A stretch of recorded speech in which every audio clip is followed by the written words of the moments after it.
BCS পরীক্ষা উপলক্ষে পরীক্ষার্থীর জন্য যে গুরুত্বপূর্ণ কিছু নির্দেশনা দিয়েছে সে বিষয় সম্পর্কে আলোচনা করতে যাচ্ছিলাম।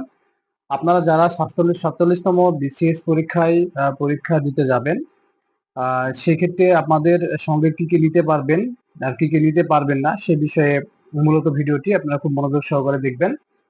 অনেক সময় আমরা হেজিটেশনের মধ্যে পড়ে যাই যে আমি কি নিয়ে যেতে পারবো কি নিয়ে যেতে পারবো না, সে বিষয়টা আপনারা এখান থেকে একেবারে ক্লিয়ার হয়ে যাবেন।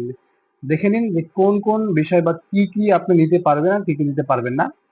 যেমন যে কোনো ধরনের বই পুস্তক, সকল প্রকার ঘড়ি, মোবাইল ফোন, সকল ধরনের ক্যালকুলেটর, সকল ধরনের ইলেকট্রনিক্স ডিভাইস, গহনা, মেয়েদের ব্রেসলেট ও ব্যাগ আনা সম্পূর্ণ নিষিদ্ধ। অর্থাৎ আপনি এই সকল কোনো জিনিস নিয়েই কিন্তু পরীক্ষার রুমে ঢুকতে পারবেন না এবং ওইখানে রাখার মতো তেমন কোনো জায়গাও থাকে না। সেহেতু আপনাদের সঙ্গে অতিরিক্ত কোনো জিনিস, যে জিনিসগুলো আসলে আপনারা নিতে পারবেন না, ঠিক আছে, রেস্ট্রিক্টেড যে জিনিসগুলো সেই জিনিসগুলো আপনারা সঙ্গে নিবেন না, তাতে আপনাদের জন্য ভালো হবে।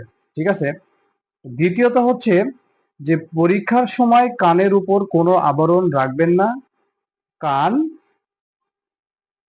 খোলা রাখতে হবে। বিশেষ করে এই বিষয়টা হচ্ছে মেয়েদের জন্য বেশি, যে আপনারা পর্দা করেন ঠিক আছে, সমস্যা নেই, কিন্তু যখন পরীক্ষা শুরু হবে, যখন আপনি পরীক্ষা দিবেন, তখন কিন্তু আপনাদের কানের কোনো ধরনের আবরণ রাখা যাবে না, অর্থাৎ কানটি টোটালি ক্লিয়ার রাখতে হবে এবং সেটা যেন পরীক্ষা রুমে যারা থাকবে পরিদর্শক হিসেবে তারা যেন এটা দেখতে পায়। এরকম বিষয় আপনাদের সঙ্গে ঘটতে পারে, সে বিষয়টা আপনারা আগে থেকে মাথায় রাখবেন।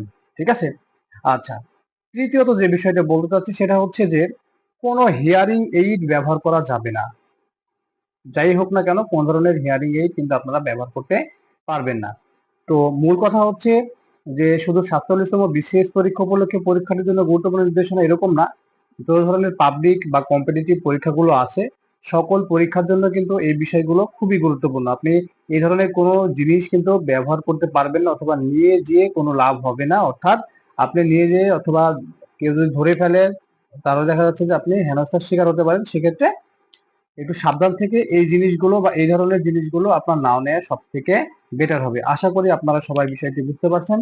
আসসালামু আলাইকুম ওয়া রাহমাতুল্লাহ।